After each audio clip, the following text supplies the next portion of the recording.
మొదలుకున్న cinema మరో హీరోకు block buster గా మారడం ఇండస్ట్రీలో ఎప్పుడో కనిపిస్తుంది. ఎప్పుడో కానీ ఇది రివర్స్ కాదు. టాలీవుడ్ లో ఎన్టీఆర్ వదులుకున్న అరడజన్ కు పైగా సినిమాలు బ్లాక్ బస్టర్ అయిన సందర్భాలు చూసాం.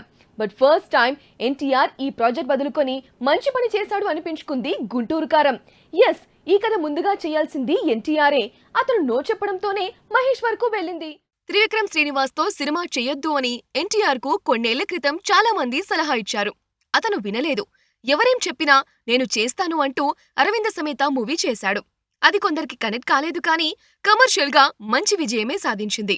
ఈ సినిమా చెయ్యొద్దు అని ఎందుకు చెప్పారంటే, అంతకు ముందే త్రివిక్రమ్ అజ్ఞాతవాసి అనే కళాఖండం చేసి ఉన్నాడు. ఆ డిజాస్టర్ ఎఫెక్ట్ ఎన్టీఆర్ పైన పడుతుందనేది ఆయన అభిమానుల అభిప్రాయం. అందుకే చేయొద్దన్నారు. బట్ ఎన్టీఆర్ నమ్మకమే నిజమైంది. కాకపోతే ఈ మూవీలో ఎన్టీఆర్ ను త్రివిక్రమ్ స్టైల్లో సరదాగా చూపిస్తాడనుకుంటే చాలా సీరియస్ గా చూపించాడు. దీంతో మరోసారి ఆయనతో సినిమా చేయాలనుకున్నాడు. అదే ఈ గుంటూరు కారం కథ. బట్ ఎన్టీఆర్ కు నచ్చలేదు. ఆ కథతో కొన్నేళ్లు ట్రావెల్ చేసి ఉన్నారు కూడా. విశేషం ఏంటంటే, దీనికంటే ముందు త్రివిక్రమ్ అలవైకుంఠపురంలో అంటూ బ్లాక్ బస్టర్ అందుకున్నాడు. ఎన్టీఆర్ అదీ పట్టించుకోలేదు. సింపుల్ గా నో చెప్పాడు. కట్ చేస్తే త్రివిక్రమ్ కు మహేష్ డేట్స్ ఇచ్చాడు. అప్పటికే రెడీ చేసుకున్న కథతో ఆ ప్రాజెక్ట్ పట్టాలెక్కింది. ఫస్ట్ షెడ్యూల్లో భారీ యాక్షన్ సీన్ కూడా చిత్రీకరించారు. కానెందుకో సడన్ గా మహేష్ కు ఆ యాక్షన్ సినిమా నచ్చలేదు. వెంటనే మరో కథ సిద్ధం చేయమన్నాడు. అదే ఈ గుంటూరు కారం.